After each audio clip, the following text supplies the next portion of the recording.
Okay, so let's talk about, you learned about writing surfaces parametrically, right? So surfaces can be written parametrically in two variables. That's everything you learned about over the weekend with that written homework. So now there's something called orienting a surface, right? Orienting a surface. So if you think about it, on every point of a surface, there are two directions normal to the surface, right? Like equal and opposite directions, right? So we say a surface is orientable if one normal at each point can be picked in a continuous way. So that's a mathematical way of saying there's two sides. There's distinctly two sides to your surface. So like on one side, you've got all the orthogonal vectors kind of pointed one way away from the surface, and the other side pointed the other way away from the surface. So that's what we mean by orientable surface. If it generally has two sides. Okay, do not try to, you might not be able to write everything word for word. It's more important that you're understanding and taking good notes later. Okay, so we're going to call the direction of the orientation of a surface the n vector. N vector is we're going to use for the direction of orientation of a surface. So here's one example. Here's a surface. And I'm showing you all these n vectors at different points on the surface. So this is what would be considered upward orientation. So what's the boundary between the two sides of the surface, right? So what do I have to go across to get from one side of the surface to the other?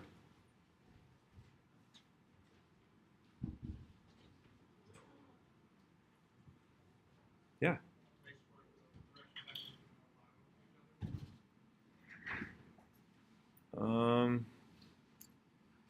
No. So what I'm thinking is like, isn't there like a curve here that you would have to cross over to get from one side to the other? Do you see that? So it's like a curve, C. Right? So there's a curve C that like forms the boundary of the surface, and you'd have to cross it to get to the other side.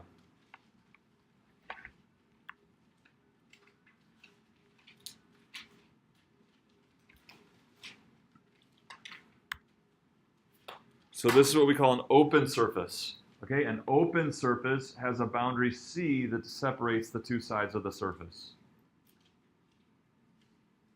So the most common orientation then we say is like upward, like in the positive z direction. So I'm showing the n vectors with upward orientation. So if I chose the n vectors to be the equal and opposite vectors to those, the ones pointing down, that would be downward orientation. Yeah. If we're dealing with an infinite surface, how do you? Yeah, so then it doesn't have a boundary C. Okay. But we're going to be doing integrals over surfaces, so that's going to it's going to be a finite piece of a surface. Yeah.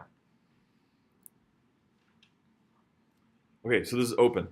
All right, then a closed surface. A closed surface is like it's closed so that it has like an inside and an outside, rather than like an above and a below. That's what an open surface has, or a left and a right.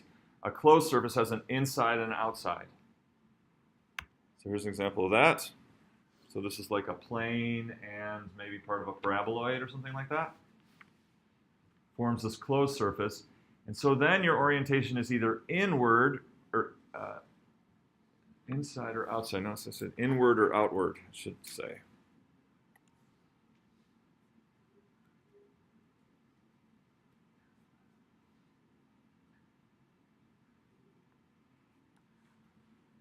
So I'm showing what? I'm showing outward orientation here.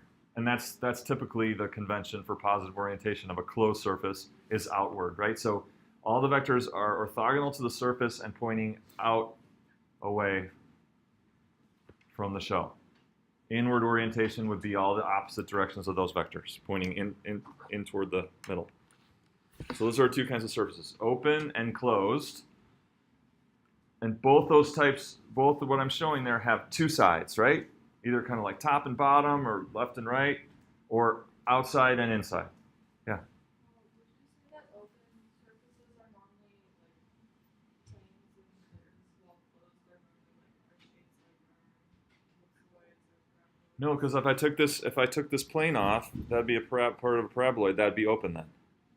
You see, if I took that plane off right now, just take that gold plane off, and then you have an open surface.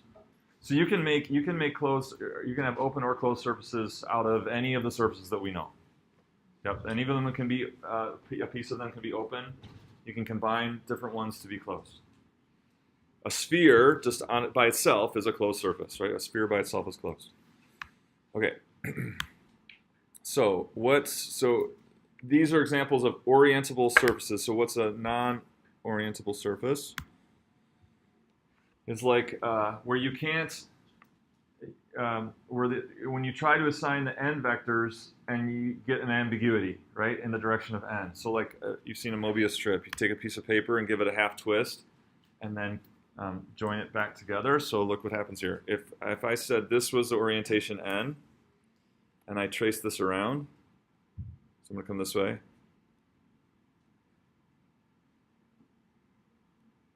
Okay, so those are pointing down like that, and then coming around now these are like this way. So I'm staying with the side where I chose positive orientation, and then now coming out at us here. And look what happens when I get back to where I started. Get back to where I started, and now n is this way. I never went to the other side, but when I got back to n, there's an ambiguity, right? It's like it points both directions. So a Mobius strip, it doesn't have two sides, right? It kind of has only one side. So it's not orientable. Orientable surfaces have two sides, whether they're open or closed. But there are certain surfaces that are not orientable. Any questions on that?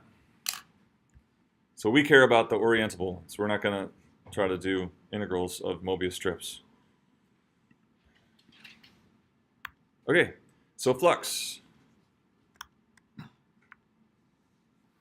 So flux, so we need to lay some ground rules, some new definitions here before we get to flux. An area vector of a flat-oriented surface is a vector, capital S vector, such that, what do vectors have? They have magnitude and direction, right? Vectors have magnitude and direction.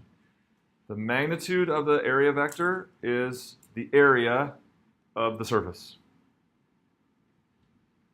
And the direction of the area vector is n. And how is n relative to the surface? What did it say n was? But how is it relative to the surface? Orthogonal, right? Orthogonal. So the area vector has the magnitude of the area of the surface, and its direction is orthogonal to the surface. So as a real simple example, what would the area vector be for this? What would S be for this? If it's a 5x3 horizontal surface in R3, and I want my orientation upwards, what would that be? He wants 15K. Agree with that? So the area needs to be 15, or the magnitude of the vector needs to be 15. And we want direction up. So that's right. It should be 15K, or 0, 0, 15.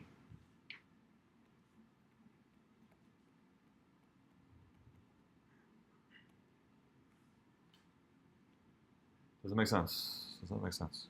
That's an area vector, okay? An area vector.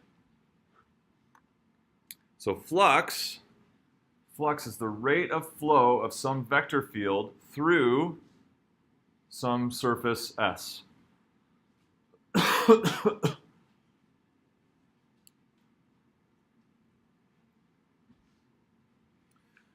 Okay, so you can imagine like a membrane in a wind field or a fluid field, right? And so the field is what we're analyzing at that membrane. We're asking what's the rate of flow through that membrane, which we call S, according to the vector field that it's in. Okay, so if I want to know the rate of flow, is this going to be a matter of cross product or dot product of the field with S? So suppose I'll sketch the field here. So suppose my field looks something like this.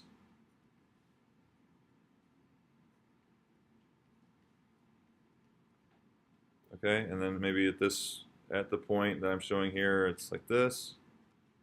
Okay, so there, the blue is my flow field through this surface S.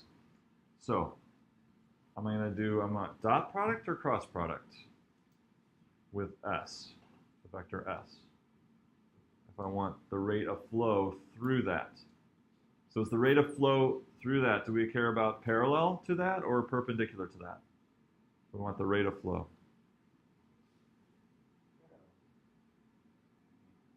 So the amount of flow parallel is going to be the orthogonal, right? It's orthogonal, right? And so is it going to be dot product or cross product with S now, with S? So we want as much as those vectors are in the direction of S or orthogonal to S? Direction of S. Because S is already orthogonal to the surface, right? S is already orthogonal to the surface, so we want as much of those vectors as in the direction of S. So it's going to be dot product, right? Make sense? That's what dot product was about, right? Product of the magnitudes in as much as the same direction.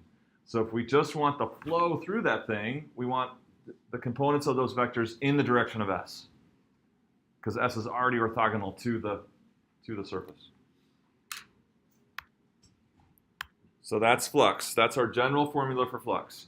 Okay, if flux is greater than 0, the net flow across your surface is in the direction of n. And if flux is less than 0, then your net flow is in the opposite direction of whatever n was.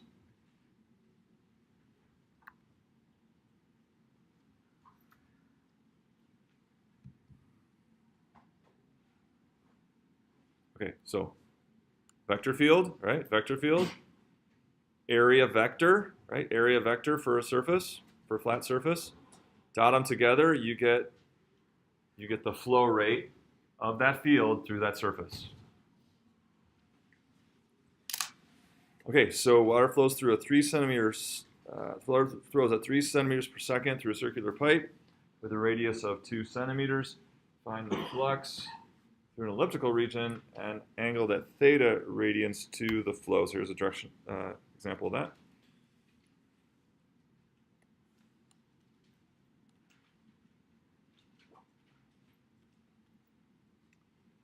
Okay, this is my S. And so if this is, say, my S vector, it's saying that this is theta right here. This angle is theta right here.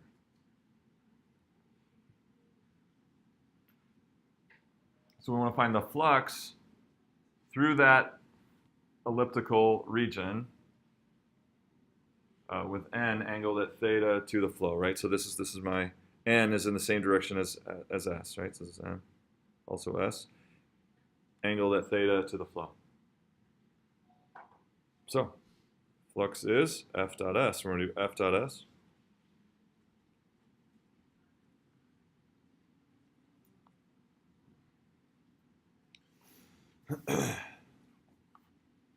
And so how can we calculate a dot product? There are a couple different ways to calculate a dot product. What's going to apply here to calculate this dot product? Remember 2 ways of calculating it? Cody remembers, Thomas remembers. Yeah. Oh, I was just gonna say you can do cosine of the angle times I think it's whatever the n vector is. So cosine of theta times magnitude of N, right? and if we're doing the dot product of F and S. Oh, my bad. Who's F there?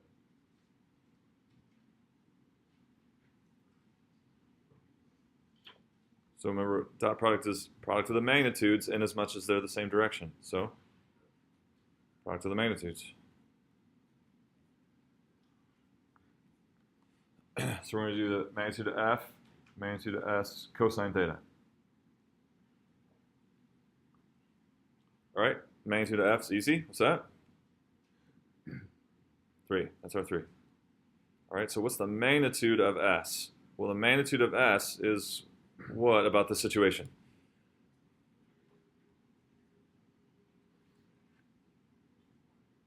What's the just in general? What is the magnitude of s in general? The area. So I need the area of this thing, right? I need the area of this thing. So I can kind of make a triangle out of this, right? So what I can do here is I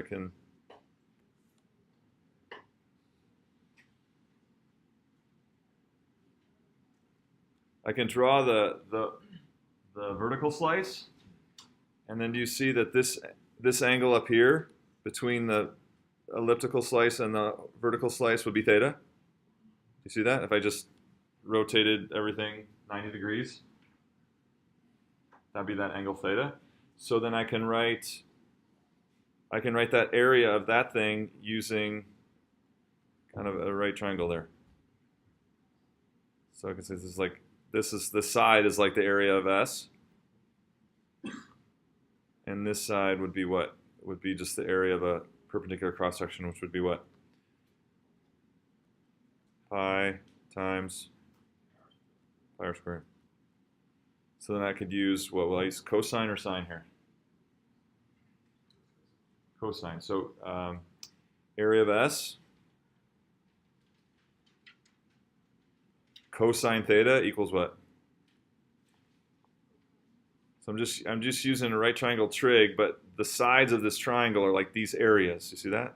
So that's fair. So this hypotenuse is like the area of the ellipse, and this leg is like the area of that cross section. So the hypotenuse cosine theta equals the leg.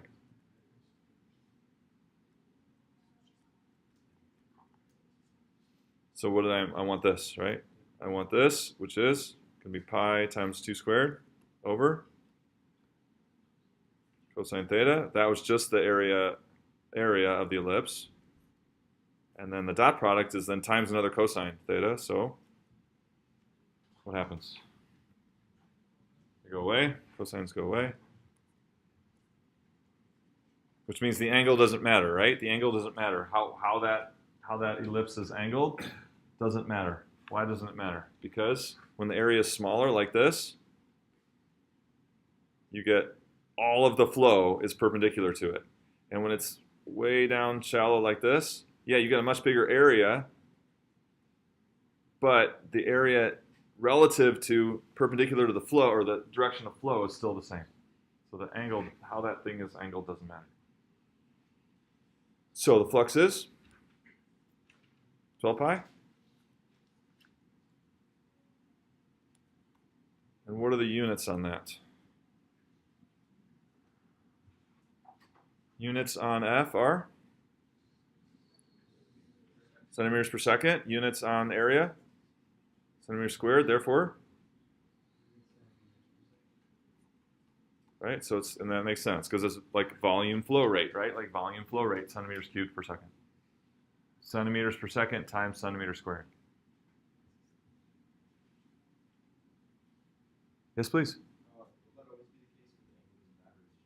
For this example, because that flow is flowing straight down the pipe, you always want that component of the flow, so you're just going to get the same amount of flow whether the thing is angled. But you can always do the math in any given situation, and if the angle doesn't matter, the math will work out that way. Other questions on this example? Okay.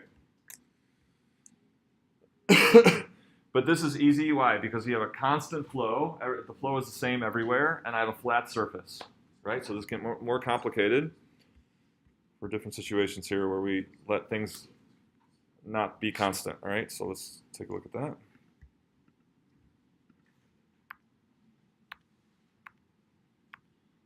All right, so let's look at this.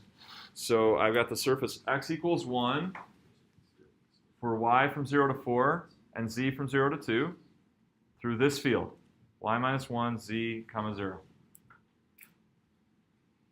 So I got a nice visual of this problem. So before we get to the math of it, let's look at what's going on with this somewhere. Did I lose it?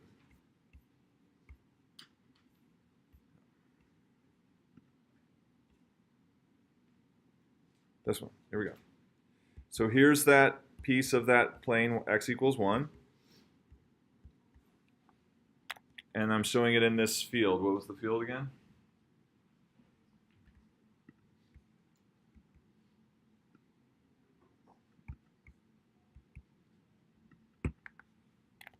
There we go. All right, so there's x equals 1, and it's in this field, okay? So first of all, if we're talking about the flux through that surface, then which vectors do we care about? Which vectors of the field do we care about? All of them? Just the ones corresponding to the points on the surface, right? Those are the ones that are going to determine the flow. So we really care about these vectors, okay? So I'm showing a set of vectors corresponding to only points on that surface. Okay, and if we in terms of finding flux, what about those vectors do we care about? Right, the parts that are orthogonal to the surface, or the parts of those vectors that are parallel to the s vector, right? The parts that are parallel to the s vector or orthogonal to the surface. So we just really care about the blue components of those red vectors.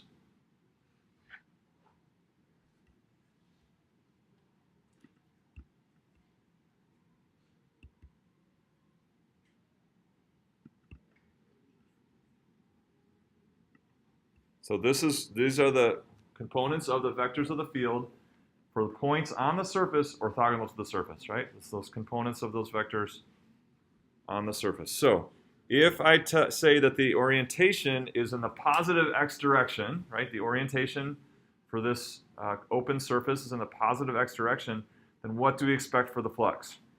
Positive, negative, or 0? Positive because? More of the flow. So there is some flow going near the xc plane. You've got some flow going in the negative x direction, but obviously most of the flow is in the positive x direction. So if I orient the surface to be plus I in the positive x direction, then we expect the flux to be positive. Okay, does that make sense? What we're doing then? Okay, cool. So let's do it. Here we go.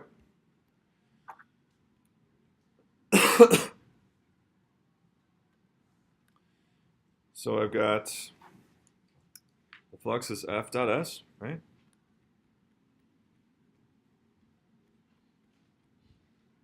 But now what's different about this? Here's my f, and here's, we know the s is y equals 0 to 4, 0 to 2.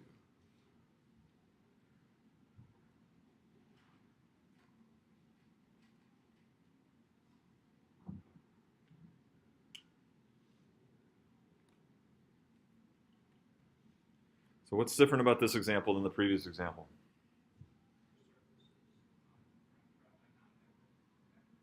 What's that?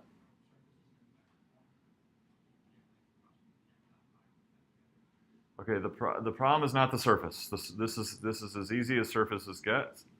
The problem is what? Yeah. The vector field is no longer constant. Right. So as I move around on the surface, as soon as I move, I have a different vector, right, in the vector field. So that's what's making this. So what am I going to do? So we've been in calculus for 3 semesters, and we faced this kind of situation many, many, many times. What do we do?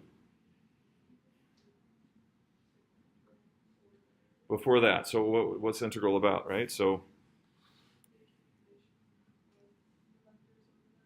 right, so we want to look at what? We want to look at a teeny little element on that surface and assume that the flux, or the value of f is constant for that teeny little element, right?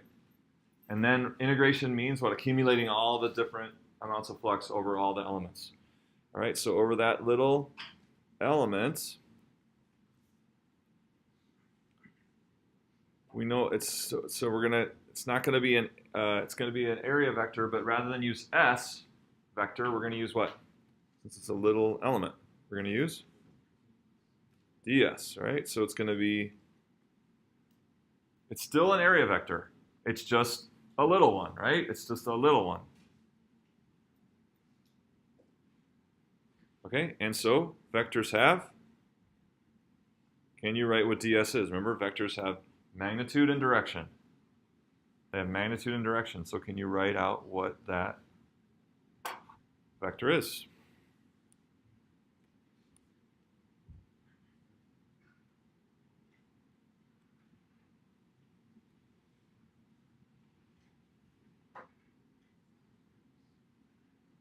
What's the magnitude of an area vector?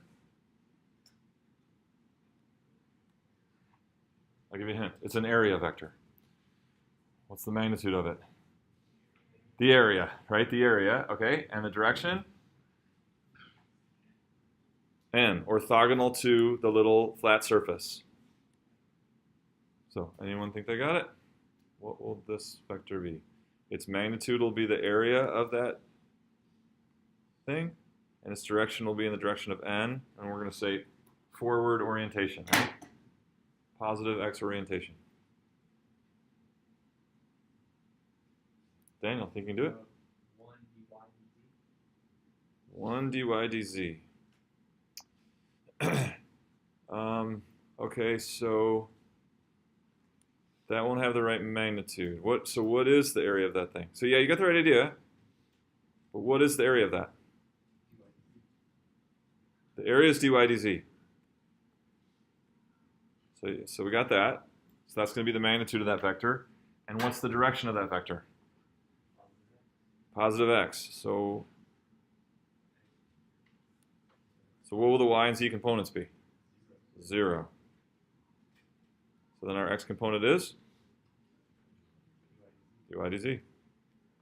Does it make sense?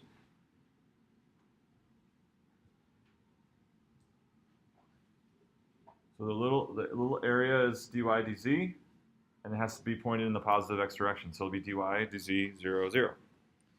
Okay, so that's our ds. And then we know this is f. And so then the flux, we can and this is s. We can integrate, and there'll be a double integral, right? Because we have two directions that we're going, y and z. So we'll integrate over s. And now it'll be, we're integrating what? F dot what? ds. So it's still, the flux is still f dot s, but we've got to break it up into lots of little elements where we can consider the force to be constant over that little element. And we're going to accumulate all those little bits of flux over that whole patch. So F is?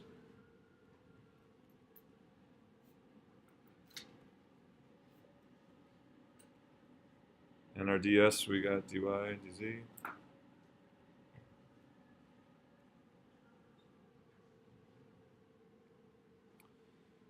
So then we're going to have y minus 1. All we care about is the x component of those vectors, right? Which is going to be the y minus 1.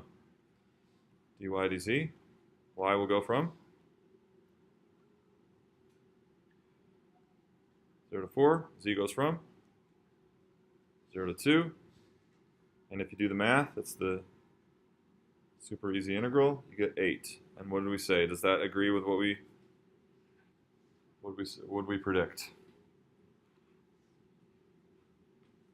That the flux would be positive because most of the flow was forward, right? Most of the flow was in the positive x direction. Only a little bit was in the negative x direction. So that the net flux, we expect it to be positive, and it is.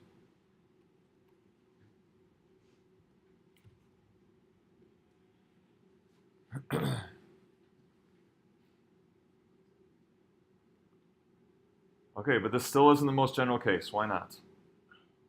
There's still something here that made this easy. Which is what? Surface is flat. Okay, so now we're gonna have a varying field and a curved surface, and this is the most general case. And this is where it gets a little harder. Any questions? But so these ideas building up to this hard part is super important, that you're keeping track of the symbols and their meanings. Everything should make sense. Everything should continue to make sense, even as the math gets hairier. Okay, so flux through any surface. So I got a curved surface, and we learned how to parameterize surfaces over the weekend, right? In two variables. I'm just generically call those u and v.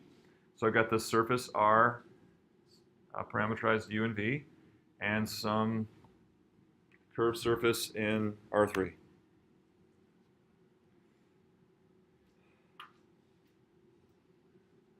So partial derivatives point in the direction of contours of the surface. So if I hold, say,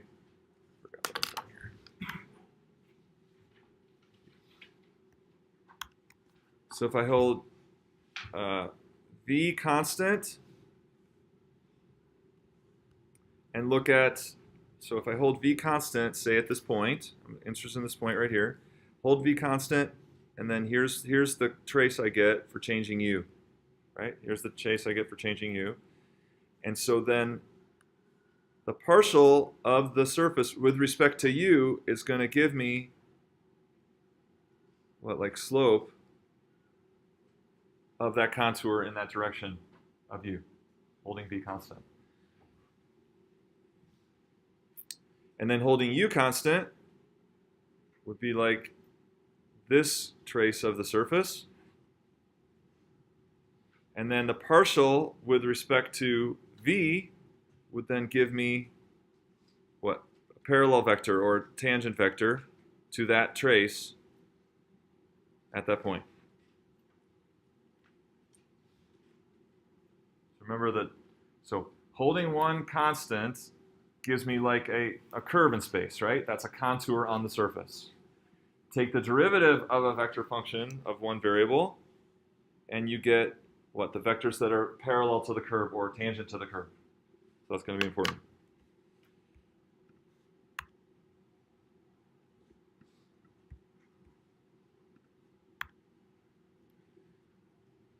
So we can't, our area vectors are not for curved surfaces, right? They're not for curved surfaces, and even a little element on a curved surface is curved.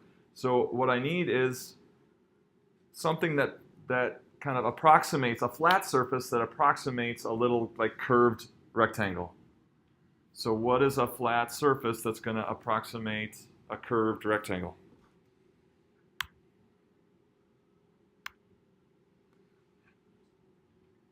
What's that? It's not a rectangle. Parallelogram, right? So a parallelogram is going to be a flat surface that's going to do its best to be like a curved rectangle or a curved quadrilateral, okay? And so in order to get the area of that thing right, so those tangent vectors I talked about, RV and RU, so those could be too short, too long, relative to the size of that parallelogram. And so by multiplying by du and dv, it gets the size right. Okay, so if I take, this is du, is that dv? This is du. So this is du, ru, and dv, rv.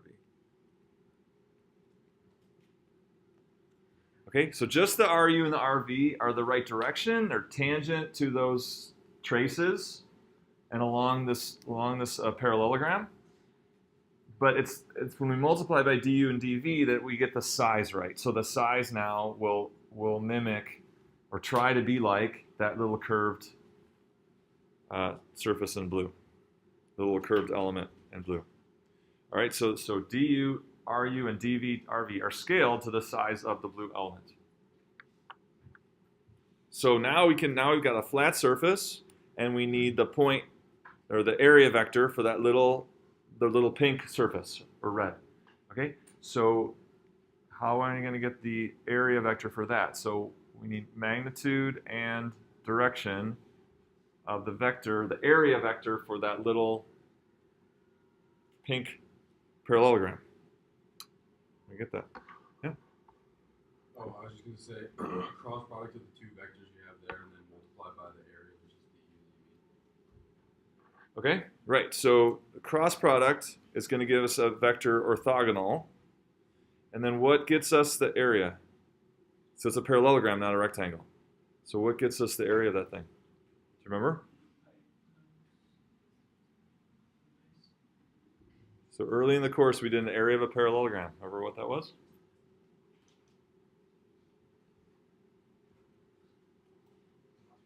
It was also the cross product, right? So the cross product does everything we need it to do. It gets the area of the parallelogram, and it gets the direction orthogonal to the two vectors. So cross product is the perfect thing for this. It's getting us exactly what we need for the area vector. It gives us the right direction and the right magnitude.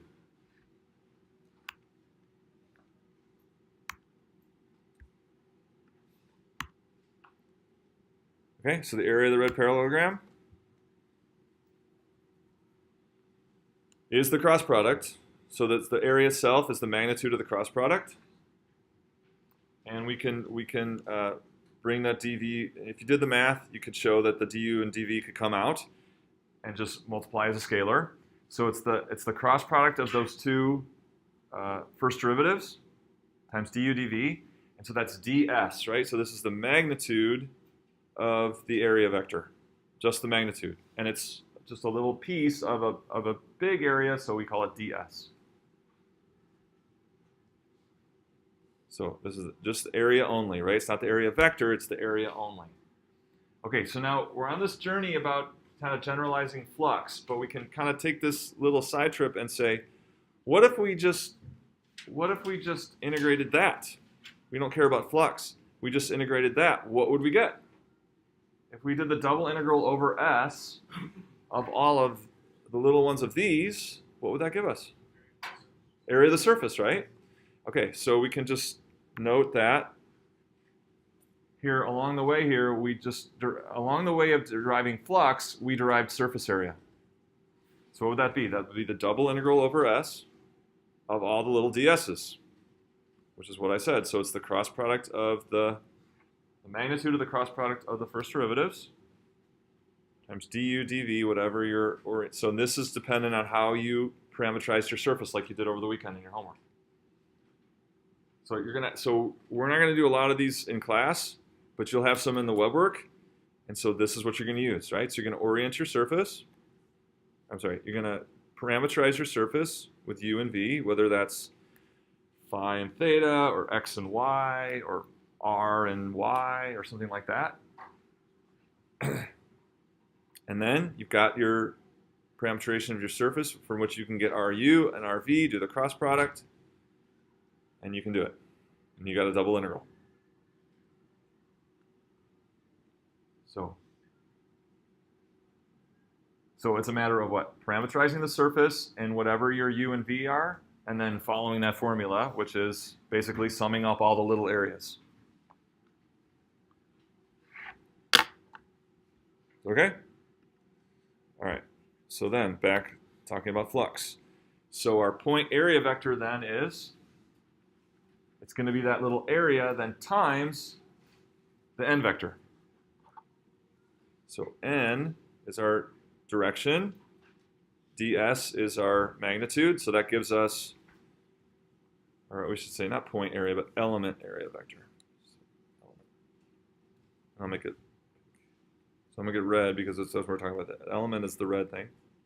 So element area vector.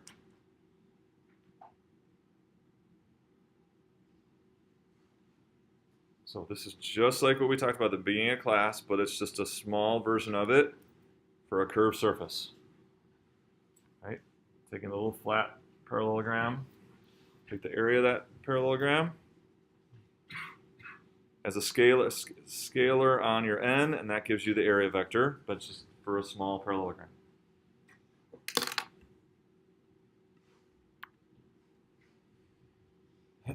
Okay, so what is n? So n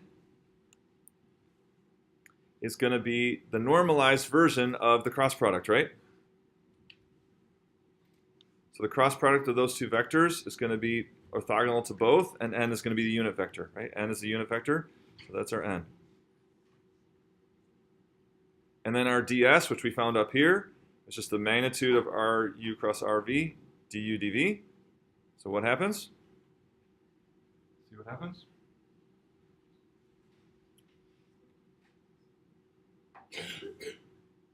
The magnitudes will cancel out, right? Magnitudes will cancel out.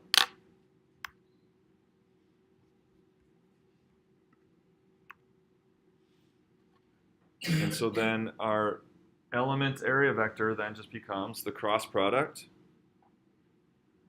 dA. So dA is whatever you parameterize your surface, whatever two variables, du, dv, however you parameterize your surface as two variables, du, dv is your dA. Okay, so this is what we said. We said the cross product does everything we need perfectly, right? It gives the right direction, orthogonal to the element, and it gives the right area, the area of the parallelogram. So then that gives us, then our flux will be f dot ds. F dot ds, where ds is what we just found there. So f dot Ru cross Rv dA. So pretty cool that we've got this really important formula. It's utilizing both cross product and dot product, right? The cross product getting us the area and direction, exactly what we need for the element. And then the dot product is then taking all the components of f in that perpendicular direction, right? Why did the interval change from S to R? Okay, so S is like, so R is the projection of S into the UV plane. Yeah, so S is just that, what we call that surface as it is. And then when we actually evaluate that double integral, it's in R3. So we have to have the projection of that into whatever your UV. So if U and V are like phi and theta, there's not really a phi theta plane, but you can still think of it as we're taking that surface and projecting it into the plane of those two variables, whatever that. You can't really imagine that physically, but that's what's happening. Yeah, so that dA is getting the surface in 3 dimensions into your U and V, basically. So that's a good point. So R is projection of S into UV, and I'll put in quotes plane, because there may not be a UV plane, but that's the best way we can kind of describe it.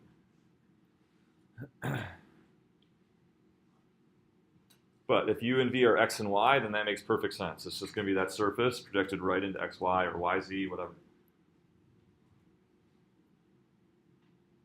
Okay, questions on this very important slide. So not only is the end result important, but the derivation, the meanings of everything are going to be crucial.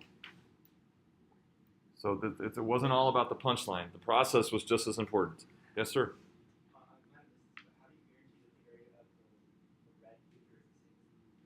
Oh, that was when we scaled it by the du and dv, right? So yes, Rv and Ru could have any magnitudes.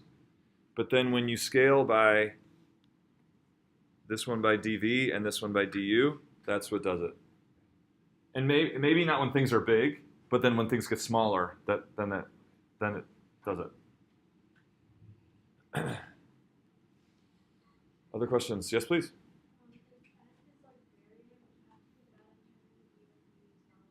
Exactly, right? So to solve this double integral, everything's going to have to be in U and V. So yeah, we're going to have to change f, so it's totally written in U and V as well as the rest of the stuff. Exactly. Other questions? See if we got time for one more here. So here we go. So now we've got a curved surface and a changing vector field. So I got the part of this paraboloid that lies above the unit square. And the unit square in the xy plane would be in the first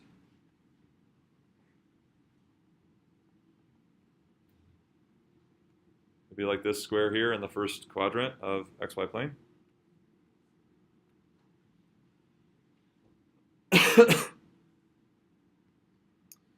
And then what is that? What kind of thing is that? Paraboloid, vertex at 0, 0, 4. Okay, and then it opens downward, right? It opens downward. So just looking at the part of this over the unit square, looks something like this. And then it's going to be even lower here.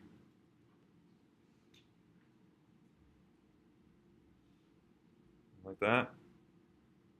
So I'm just trying to take part of that paraboloid that's directly above the square from 0 to 1 in x and y. And my f is xy, yz, zx. Okay, so first thing we need to do is parameterize the surface. So I've got z equals 4. And so there's kind of, in terms of parameterizing the surface, there's kind of two choices, right? We could do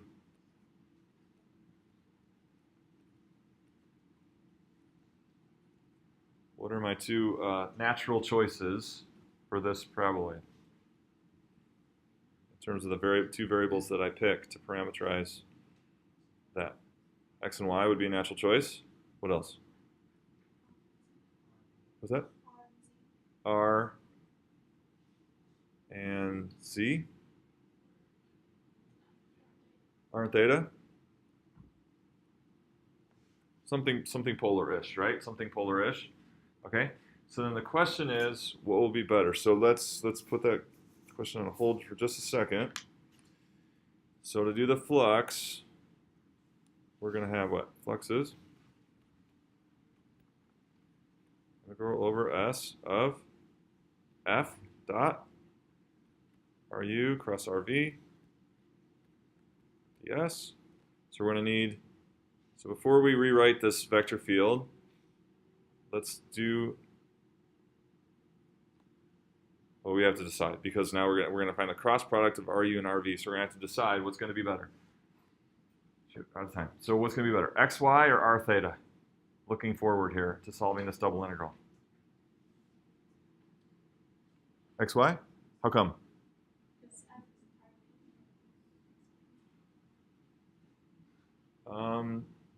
That's not the reason we want x and y. It's the reason we want x and y.